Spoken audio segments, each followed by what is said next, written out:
Selamat datang di video dokumenter tentang perencanaan sumber daya manusia di Badan Keamanan Laut Republik Indonesia. Di balik operasi mereka yang sukses, terdapat sistem manajemen sumber daya manusia yang kuat dan efektif. Dalam video ini, kita akan menjelajahi perencanaan SDM di Badan Keamanan Laut, mulai dari Manpower Planning AKK atau AKP, hingga ke penentuan jenjang karir pegawai. Kita akan melihat bagaimana Badan Keamanan Laut Republik Indonesia melakukan analisis jabatan dan juga analisis beban kerja untuk memastikan kesesuaian antara tugas dan kompetensi pegawai. Selain itu, kita akan menjelajahi proses pengadaan pegawai di Badan Keamanan Laut, termasuk rekrutmen internal, eksternal, dan kerjasama dengan pihak ketiga.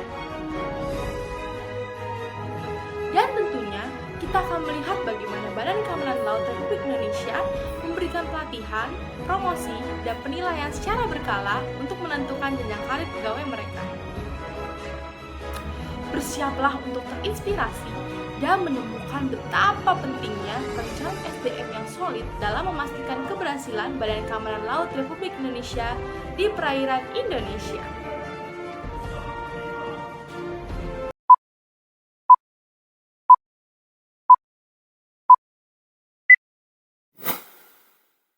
Ya, nama saya Agis Ansari Faila.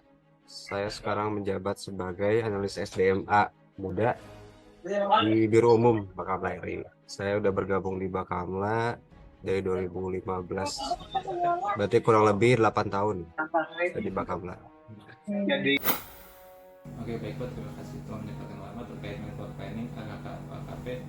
Jadi bagaimana Bakamla melakukan perencanaan untuk tenaga kerja di organisasi? Bakamla seperti pada umumnya ya, Bakamla melaksanakan perencanaan kebutuhan. Pertama lihat dari visi misi dulu, visi misi Bakamla seperti apa, ya kan? Dari visi misi kemudian turun ke proses bisnis. Kita susun proses bisnis Bakamla. Jadi menyusun proses atraktivitas layanan-layanan yang ada di Bakamla. Setelah menyusun proses bisnis, dilanjutkan dengan menyusun struktur atau rantai komando atau ya struktur Bakamla lah, jabatan-jabatan struktural di Bakamla. Baru kemudian menyusun peta jabatan, jabatan-jabatan apa yang dibutuhkan oleh Bakamla, dan itu nanti dituangkan ke dalam keputusan kepala Bakamla tentang peta jabatan Bakamla. Di situ ada jumlahnya, ada jabatannya, dan seterusnya, sampai kepada standar kompetensi jabatan. Oke, baik. Lalu selanjutnya apa yang jadi dasar perhitungan kebutuhan tenaga kerja di Bakamla? Kita identifikasi kebutuhan jabatan itu dari ANJAP ABK, melaksanakan analisis jabatan dan melaksanakan analisis beban kerja, ditambah dengan menetapkan standar kompetensi jabatan sesuai dengan Permenpan. Kita mengacu sama ke Permenpan penyusunan kebutuhan. Lalu selanjutnya bagaimana cara Bakamla untuk mengidentifikasi kekurangan atau kelebihan tenaga kerja pada perencanaan organisasi Bakamla? Bakamla rutin melaksanakan evaluasi jabatan dan juga evaluasi terhadap jabatan yang ada ya. Dari hasil evaluasi itu nanti apakah jabatan yang dibutuhkan, apakah perlu ditambah, itu nanti ketahuan di situ. Jadi melaksanakan evaluasi jabatan. Apa evaluasi dilakukan secara berkala? Idealnya memang dilaksanakan setiap semester, tapi di Bakamla baru dilakukan setahun sekali. Setahun sekali lah, minimal setahun sekali harus dilakukan. Dan itu pun melibatkan semua unit kerja. Lalu untuk strateginya bagaimana cara Bakamla mengatasi kekurangan atau kelebihan tenaga kerja? Secara paku pada apa? Strategi rekrutmen itu kan strategi pengisian itu ada beberapa ya. Pertama bisa dari redistribusi. Redistribusi itu memindahkan dari unit kerja yang kelebihan jumlah pegawai ke yang kurangan pegawai gitu. Atau melaksanakan rekrutmen. Jadi rekrutmen internal, eksternal, rekrutmen mutasi antar instansi juga kita laksanakan.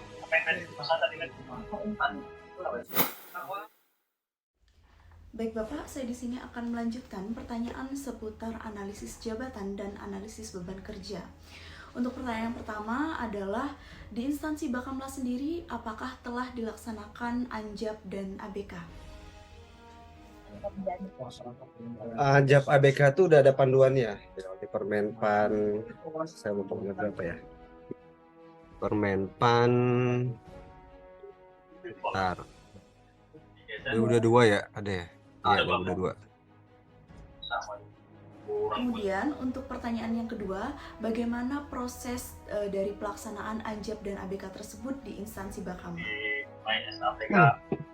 Jadi kita identifikasi dan jabatannya pun udah, kalau PNS sudah ada kan, sesuai Permen 45 dan juga nomenklatur pelaksananya sudah ada sesuai Kepmen Pan 1103 itu.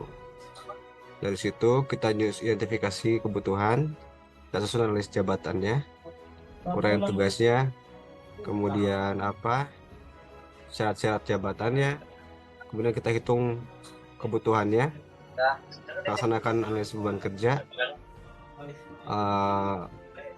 Dari situ nanti ketahuan jabatannya apa, jumlah pegawainya berapa.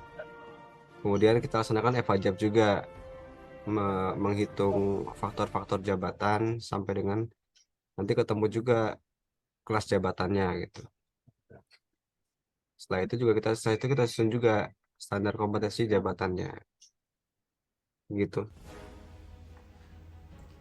Kemudian untuk pertanyaan ketiga Bapak, apa saja manfaat yang dirasakan dari pelaksanaan Anjab dan ABK tersebut? Sebenarnya Anjab ABK itu kan sudah amanat dari undang-undang kan udah disebutkan ya. Maka dalam menyusun perencanaan kebutuhan itu wajib melaksanakan analisis jabatan dan beban kerja. Tentunya manfaatnya kita lebih bisa efektif dalam penyusunan kebutuhan jumlah dan lebih efisien juga gitu. Jadi benar-benar dihitung kebutuhannya dan benar-benar kita bisa mengetahui jumlah pasti yang dibutuhkan. Karena kan kalau kelebihan pegawai juga nggak efektif ya. Dari penggajian, kemudian dari beban kerjanya yang nggak merata gitu. Dengan penghitungan aja ABK, ya bisa dikatakan lebih ilmiah lah penyusunannya gitu. Ada dasarnya semua gitu. Kemudian untuk pertanyaan terakhir nih Bapak dari Anjab dan ABK, apa sih Pak hasil dari implementasi Anjab dan ABK yang telah dilaksanakan di instansi Bakamla? Anjab ABK keluar jumlah pegawainya, jumlah kebutuhannya, jabatannya, kemudian kita tetapkan sebagai peta jabatan di Bakamla. Itu dasar kita buat mengajukan kebutuhan ke Menpan, dasar untuk melaksanakan pengadaan juga gitu. Dari peta jabatan juga sebenarnya peta jabatan dasar untuk pengelolaan manajemen kepegawaian. Nanti promosi karir juga menyangkut di peta jabatan itu dari hasil Anjab ABK itu. Izin Pak Agis, mungkin selanjutnya pertanyaannya mengenai proses pengadaan pegawai ya Pak. Jadi bagaimana sih Pak Bakamla ini melakukan rekrutmen pegawai secara internal? Kita internal pernah melaksanakan untuk level jabatan pimpinan tinggi, JPT Pratama, JPT Madya kita laksanakan. Ya seleksinya dilaksanakan secara internal waktu itu, memang secara internal. Tahapannya ya tetap mengacu pada peraturan tentang seleksi JPT. Tentang seleksi JPT. Tahapannya mulai dari seleksi administrasi, kemudian ada psikotes, kemudian juga ada fokus group discussion gitu. Baik, sedangkan bagaimana Bakamla ini melakukan rekrutmen pegawainya secara eksternal? Eksternal kita pengadaan CPNS dan P3K kita laksanakan. Tadi apa tahapannya ya? Bagaimana Bakamla melakukan rekrutmen pegawai secara eksternal? Iya, secara eksternal kita laksanakan sesuai prosedur. Tapi di Bakamla itu karena kita bisa dikatakan budayanya berbeda dengan instansi lain. Kita adalah ASN bidang keamanan, maka tentunya pelaksanaan pengadaan juga ada proses yang disusun untuk memenuhi kebutuhan tersebut gitu. Misalnya di kita ada tes samapta, kemudian ada tes renang, dan juga ada tes psikologi. Seperti itu. Dan apakah Bakamla juga menggunakan pihak ketiga atau jasa luar dalam proses pengadaan pegawainya, Pak? Iya, kita menggunakan karena kita belum punya belum punya sumber daya untuk melaksanakan seleksi tes psikologi. Kita masih pakai pihak ketiga misalnya tes psikologi. Dan juga untuk tes samapta juga kita masih pakai bantuan dari Binjas supaya pelaksanaan rekrutmen kita lebih profesional. Kita gunakan perbantuan atau gunakan dukungan dari pihak-pihak yang berkompeten gitu, Mbak Yon. Pihaknya dari mana? Kalau untuk samapta dan renang, samapta Anjas Main dan renang itu kita biasanya kerjasama dengan TNI AL, Binjasnya TNI AL.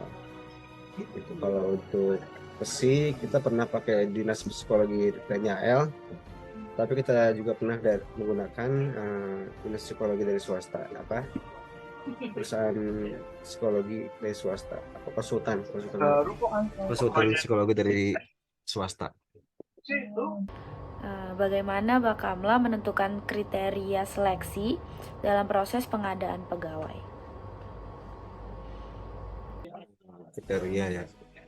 Kriteria saya sampaikan sebelumnya ya. Kita mempertimbangkan budaya organisasi kita. Budaya organisasi Bakamla gitu yang semi militer. Kita bekerja di bidang keamanan, artinya harus memiliki fisik yang prima gitu.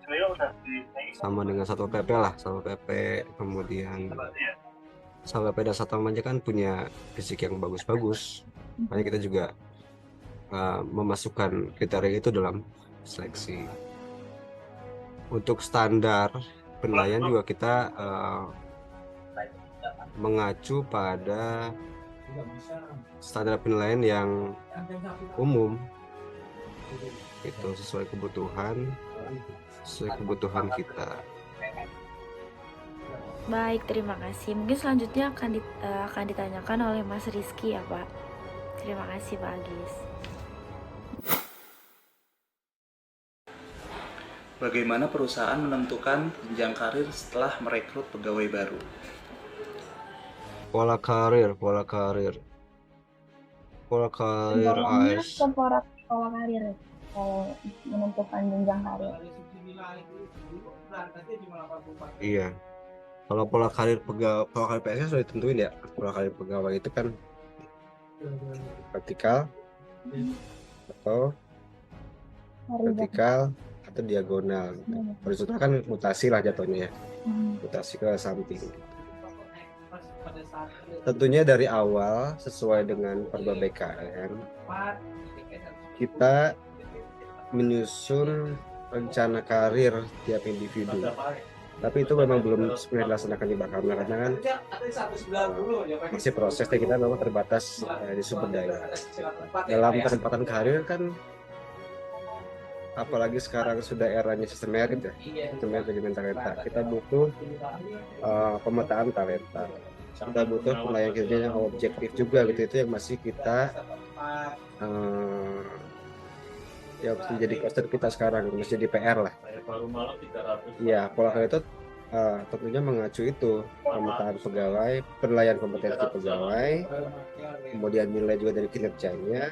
Apabila memenuhi syarat, bisa dipromosikan ke yang lebih tinggi. Kompetensi sesuai dengan sistem merit lah, pengolahan pegawai kita sesuai dengan kualifikasi, yaitu bisa dari pendidikan, kemudian kompetensi baik dari kompetensi teknis, kompetensi manajerial, dan kompetensi sosiokultural, dan juga dari kinerja. 3 aspek itu menjadi dasar kita untuk melaksanakan promosi dan mutasi di Bakamla. Apakah ada program pelatihan yang disediakan untuk pegawai baru? Ada pelatihan khusus untuk pegawai baru PNS baru ya. Namanya Coast Guard Basic Training. Itu pelatihan selama 3 bulan di Angkatan Laut. Kita bekerja sama dengan Angkatan Laut untuk melaksanakan basic training. Pelatihan dasar gitu, isinya materinya ya tentang materi tentang kebaharian, tentang kelautan, tentang hukum laut, kemudian tentang kejahatan di laut, kemudian juga kita juga harus belajar tentang baris berbaris di sana, dan maritime security, maritime safety juga kita pelajari di sana. Itu untuk memberikan bekal awal sebetulnya kepada seluruh pegawai baru gitu. Dan juga kita jelaskan juga tugas-tugas Bakamla di sana.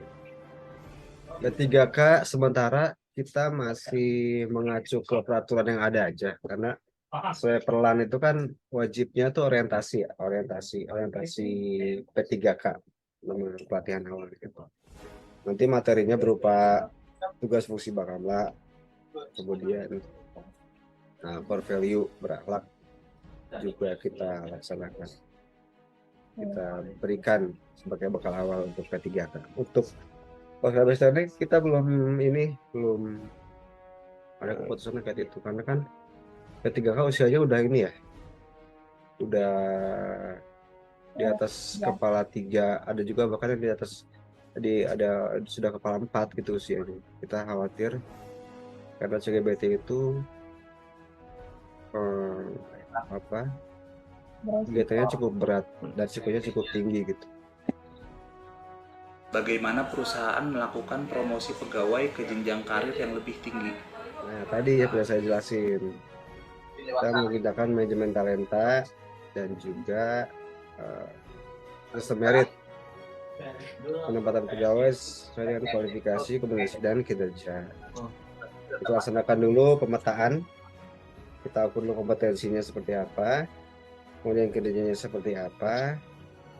Dari data tersebut, nah, kita tentukan jabatan yang sesuai. Selain itu, kita juga menentukan jabatan kritikal yang harus dipersiapkan untuk diisi. Jabatan kritikal siap, orangnya ada, talent poolnya ada gitu, data pemetaannya ada.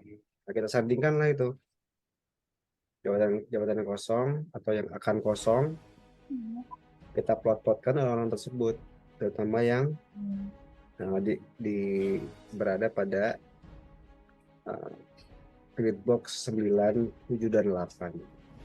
Jadi intinya pemetaan dulu, penilaian kinerja, datanya kita gabungkan dengan jabatan vertikal, kita olah, kemudian kita susun namanya rencana suksesi. Rencana suksesi itu isinya ya orang-orang tertentu yang akan diproyeksikan ke jabatan tertentu gitu.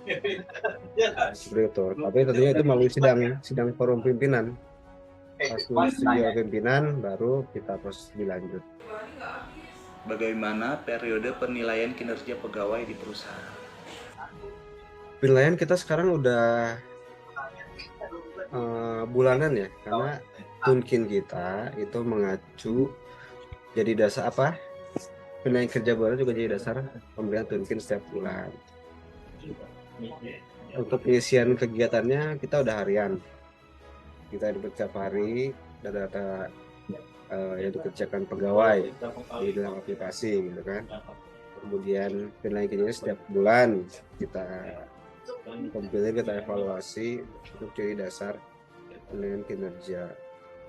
Untuk yang selanjutnya tahunan pun kita laksanakan untuk penilaian SKP tahun ini. Berdasarkan transkrip wawancara di atas, berikut rekomendasi hasil wawancara terkait manajemen SDM di Bakamla. Pertama, di bagian empowering, planning AKK atau AKP, perusahaan sebaiknya melanjutkan praktik perencanaan kebutuhan tenaga kerja berdasarkan visi perusahaan dan proses bisnis yang ada. Disarankan melakukan evaluasi jabatan secara rutin tiap semester untuk mengidentifikasi kekurangan atau kelebihan tenaga kerja. Strategi yang kami rekomendasikan ialah redistribusi pegawai dari unit kerja yang kelebihan dan kekurangan pegawai atau melaksanakan rekrutmen internal, eksternal, dan mutasi pegawai.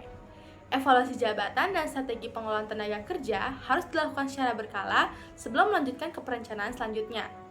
Yang kedua, di bagian analisis jabatan dan analisis beban kerja, Bakamla disarankan untuk melakukan praktik analisis jabatan dan analisis beban kerja berdasarkan panduan Anjab ABK dan Permenpan. Analisis jabatan harus mencakup identifikasi jabatan, uraian tugas, syarat-syarat jabatan, serta standar kompetensi jabatan. Hasil dari Anjab dan ABK harus digunakan dalam pengelolaan tenaga kerja, termasuk dalam penyusunan peta jabatan, pengadaan pegawai, promosi karir, dan penilaian kinerja pegawai. Yang ketiga, proses pengadaan pegawai. Dalam pengadaan secara internal, Bakamla sebaiknya melanjutkan praktik seleksi yang mengacu pada peraturan tentang seleksi JPT atau jabatan pimpinan tinggi. Lalu untuk pengadaan pegawai secara eksternal, Bakamla disarankan untuk melanjutkan praktik seleksi CPNS dan P3K. Penggunaan pihak ketiga atau jasa luar dalam proses pengadaan pegawai seperti tes psikologi dapat dipertimbangkan untuk memastikan profesionalitas seleksi tersebut. Dan yang terakhir, untuk penentuan jenjang karir setelah perekrutan pegawai, Bakamla sebaiknya menentukan jenjang karir setelah merekrut pegawai baru dengan mempertimbangkan standar kompetensi jabatan yang telah ditetapkan. Disarankan juga untuk menyediakan program pelatihan untuk pegawai baru guna meningkatkan keterampilan dan pengetahuan mereka. Proses promosi pegawai ke jenjang karir lebih tinggi harus didasarkan pada penilaian kinerja pegawai yang dilakukan secara periodik. Rekomendasi tersebut disusunkan berdasar informasi yang telah diberikan oleh Pak Agis selama wawancara terkait praktik-praktik yang dilakukan di Bakamla. Kesimpulan yang dapat kami ambil dari hasil wawancara dengan Bakamla terkait perencanaan kebutuhan tenaga kerja, Bakamla telah melakukan perencanaan kebutuhan tenaga kerja berdasarkan visi organisasi, proses bisnis, struktur organisasi, dan juga peta jabatan. Bakamla mengidentifikasi kebutuhan tenaga kerja melalui analisis jabatan dan pekerjaannya, serta menetapkan standar kompetensi jabatannya.